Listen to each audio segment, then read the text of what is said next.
ऐसी होश दिलाई है इंडिया के एक ही बैट्समैन है और वो है जायसवाल। उसने बता दिया भाई नो बेसबॉल ओनली जायसवाल। और आई थिंक सो कि वो अकेले हैं जिन्होंने 600 रन कर लिए हैं कंप्लीट अपने। और मैं सोचती हूँ वो तो अगले उनको कुछ दे दो ना, वो तो 10,000 भी कंप्लीट कर लेंगे जो अभी रिसेंटली हमारे बाबर आजम ने कंप्लीट किए हैं। तो मैं वी सेड कि Pioneer of cricket is England, but England is not the Pioneer of cricket. Now India should be considered. मैं ये समझती हूँ कि इंडिया को कंसीडर करना चाहिए और इंडिया जिस तरह से परफॉर्म करता है वो हर किसी का फेवरेट है राइट नाउ। आप बेशक पाकिस्तानी हैं, आप अफगानिस्तानी हैं, आप कह लें कि अमेरिका से, आप कहेंगे कि भाई राइट नाउ अगर कोई बाप नज़र आ रहा है ना क्रिकेट का तो वो इंडिया ही है, उसके अलावा आपको कोई नहीं दिखेगा। टैलेंट है जिसके बारे में सुनील गावस्कर ने तो कह दिया कि ये आने वाले वक्त का जो है MS धोनी बन सकता है। इतनी बड़ी उन्होंने स्टेटमेंट दी है एक लेजेंड ने, तो इसका मतलब है कि उसके अंदर टैलेंट है। और वो टैलेंट हमने देखा भी कि जब 171 रन पर इंडिया के 6 खिलाड़ी आउट हो गए, उनके सारे बैट्समैन चले गए, तो वो अकेला जो था उसने प्रेशर नहीं लिया और वहाँ से इंडियन टीम को उसने कैरी किया और 307 रन तक लेकर गया। तो इसका मतलब है कि उसके अंदर, और मेनली अगर देखा जाए तो डेब्यूटेंट ने ही कमाल किया है आकर।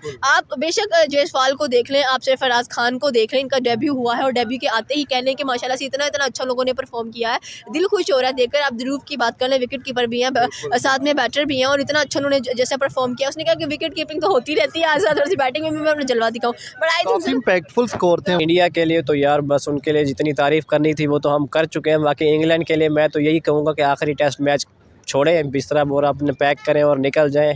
आखिरी में भी आपने जलील ही होना है, बस बातें करने आए थे, आप परफॉर्मेंस तो कोई दिखा नहीं सके।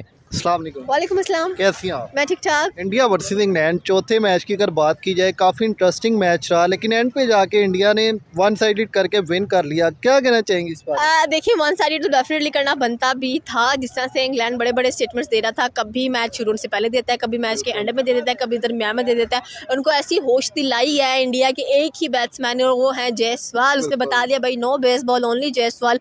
और आई थिंक सो कि वो अकेले हैं जिन्होंने 600 रन कर लिए हैं कंप्लीट अपने। और मैं सोचती हूँ वो तो अगले उनको कुछ दे दो ना, वो तो 10,000 भी कंप्लीट कर लेंगे जो अभी रिसेंटली हमारे बाबर आजम ने कंप्लीट किए हैं। तो मैं समझती हूँ कि इंडिया ने बहुत अच्छे तरीके से सीरीज़ अपने नाम की हैं और करना बनता भी था। आपने फर्स्ट टेस्ट मैच से लेकर अभी तक देखा होगा, इतने ज़्यादा डेब्यूटेंट आए हैं मैच के अंदर और इतना अच्छा उन्होंने परफॉर्म किया कि दिल खुश हो गया। भाई हम कहते हैं कि भाई टैलेंट ऐसा है, डोमेस्टिक से निकल कर आए हैं वो लोग, IPL से उभरता हुआ ये टैलेंट नज़र आता है। और मेनली अगर देखा जाए तो डेब्यूटेंट ने ही कमाल किया है आकर। आप बेशक जायसवाल को देख लें, आप सरफराज खान को देख लें, इनका डेब्यू हुआ है और डेब्यू के आते ही कह लें कि माशाल्लाह से इतना अच्छा लोगों ने परफॉर्म किया है, दिल खुश हो रहा है देखकर। आप ध्रुव की बात कर लें, विकेट कीपर भी हैं, साथ में बैटर भी हैं और इतना अच्छा उन्होंने जैसे परफॉर्म किया। उसने कहा कि विकेट कीपिंग तो होती रहती है, आज थोड़ी सी बैटिंग में भी मैं अपने जलवा दिखाऊं। But I think impactful score थे उनके बहुत ज़्यादा, मतलब वो कह लेंगे 90 करना, it's not a small thing. अगर मौका मिलता उनकी सेंचुरी हो जाती ना, आज उन्होंने तो मैं ग्राउंड में लेटे जाना था जाके कि भाई आज मेरी सेंचुरी भी हो गई है। इतना अच्छा मतलब कि उन्होंने परफॉर्म किया है। बट आई होप सो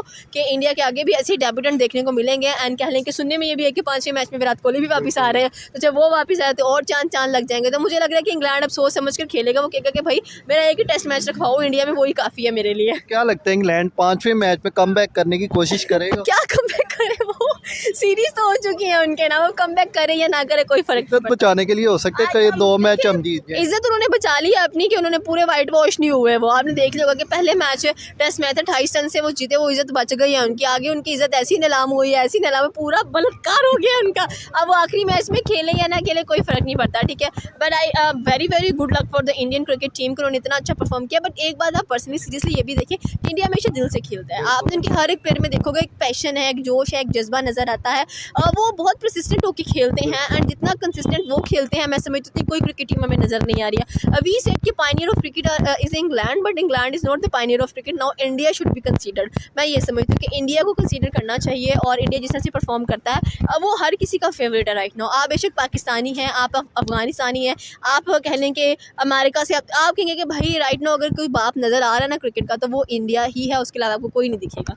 अस्सलाम वालेकुम। वालेकुम अस्सलाम। कैसे हैं आप? अल्हम्दुलिल्लाह ठीक ठाक। इंडिया वर्सेस इंग्लैंड चौथे मैच की बात करें, बड़ा इंटरेस्टिंग मैच जा रहा था, काफ़ी टफ मैच जा रहा था, लग रहा था नेक टू नेक होगा, लेकिन इंडिया ने वन साइडेड करके जीत लिया। बिल्कुल सर, ऐसा ही है। वन साइडेड इंडिया ने जो है इंग्लैंड को चौथे मैच के अंदर शिकस्त दी और जिस तरह से उनके इसका सबसे ज़्यादा क्रेडिट जो है वो उनकी बॉलिंग को जाता है। जिस तरह से 145 रन पर दूसरी इनिंग्स के अंदर इंग्लैंड जैसी टीम को आउट करना कोई आसान काम नहीं है। तो इंडिया के जो स्पिनर्स हैं उन्होंने ही सबको आउट क्लास कर दिया। ख़ासतौर पर पर अश्विन ने जिस तरह की बॉलिंग की है, 5 खिलाड़ियों को आउट किया और बड़े बड़े रिकॉर्ड्स बनाए उन्होंने, तो आउट क्लास परफॉर्मेंस रही है आज इंडिया की। और अश्विन ने बताया है कि उन्होंने 500 विकेटें कोई ऐसे ही छोटी मोटी टीमों के खिलाफ नहीं लेकर खेल कर ली हुई, तो बड़ी कमाल की बॉलिंग की है। उसके बाद बात करते हैं सबसे पहले चौथे टेस्ट की। चौथे टेस्ट में बात करें, जुरेल आए, उन्होंने बड़ी अच्छी पहली इनिंग में 68, दूसरी इनिंग में 90 स्कोर किया। इनके बारे में क्या कहना चाहेंगे? यार बड़ी आउटस्टैंडिंग बैटिंग की है। ध्रुव जुड़ेल एक ऐसा एक्सेप्शनल टैलेंट है जिसके बारे में सुनील गावस्कर ने तो कह दिया कि ये आने वाले वक्त का जो है MS धोनी बन सकता है। इतनी बड़ी उन्होंने स्टेटमेंट दी है एक लेजेंड ने, तो इसका मतलब है कि उसके अंदर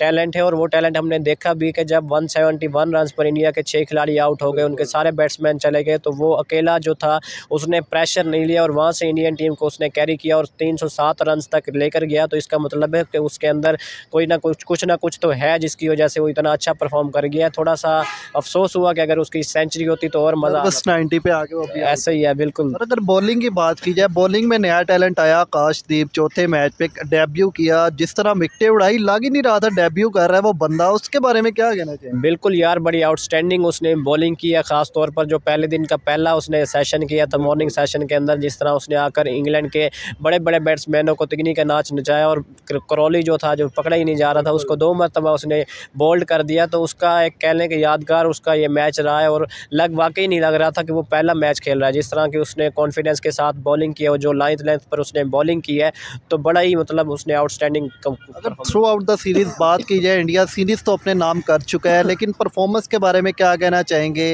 यशस्वी जायसवाल, सरफराज खान।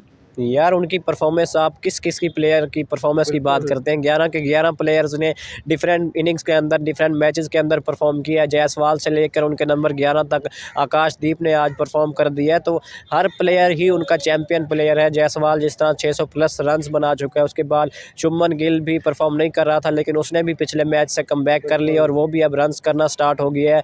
और उसके बाद सरफराज खान ने जिस तरह से इस पिछले मैच के अंदर डेब्यू के अंदर शानदार उसने परफॉर्मेंस दी है, दोनों इनिंग्स के अंदर शानदार 50 स्कोर की है। ध्रुव जुड़ेल रह गया था, उसने भी इस मैच के अंदर परफॉर्म कर दिया।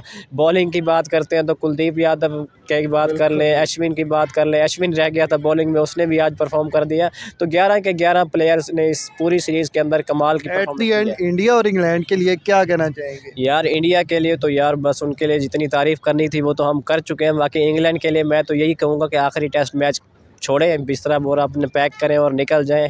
आखिरी में भी आपने जलील ही होना है, बस बातें करने आए थे आप, परफॉर्मेंस तो कोई दिखा नहीं सके। सर, बातें करने की आपने बात की। बेन स्टोक्स ने इल्ज़ाम लगाया यशस्वी जायसवाल ने हमारी तरफ देख के बेसबॉल खेलना शुरू की है।